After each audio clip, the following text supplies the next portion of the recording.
อารมณ์บ่ดีเห็นคนยืนล้มกันเลยใส่ผ้าฟันจนมีผู้เสียชีวิต1 คนข่าวหนังสือพิมพ์ความสงบรายงานว่า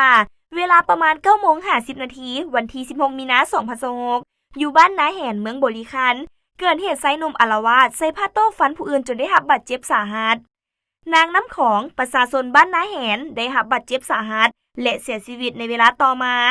ผู้ก่อเหตุซื้อเท้าแสงพระจันทร์หรือโงน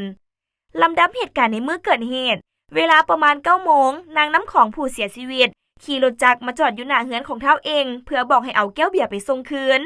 เท้าโงนผู้ก่อเหตุซึ่งเป็นน้องชายของเท้าเองที่กำลังจับผ้าโต๊ะ2 ดวงถางหญ้าอยู่หน้าเฮือนห่างกันประมาณ10 เมตรย่างมาหานางน้ำของและได้ย่างไปทางด้านหลังแล้วได้ใส่ผ้าที่ตนจับอยู่นั้นฟันใส่นางน้ำของ1 บาทถึกบริเวณบาไหล่ด้านหลังนางน้ำของจึงได้แล่นออกจากรถจักรจากนั้นเท้าโงนได้แล่นน้ำและฟันใส่นางน้ำของอีกหลายบาทถึกบริเวณหัวใบหน้ามือและห่างกาย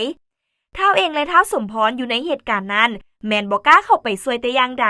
พอย่านเท้าโงนฟัน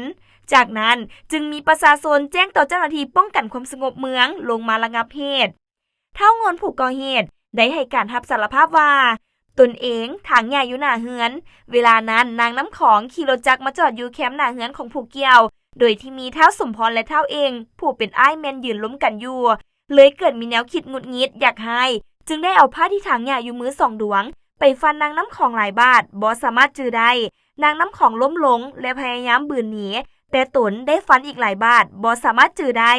หลังจากก่อเหตุแล้วผู้เกี่ยวจึงได้แล่นลงไปลี้อยู่แคมป์น้ำซันต่อมาจึงถูกเจ้าหน้าที่จับตัวผ่านมาผู้ก่อเหตุกับนางน้ำของแม้นบ่ได้มีการผิดเถียงหรือมีความคิดแค้นอย่างต่อกันแต่อย่างใดสาเหตุที่ใส่ผ้าฟันนางน้ำของแม่นย้อนความอยากให้บ่สามารถควบคุมตัวเองได้จึงลงมือก่อเหตุ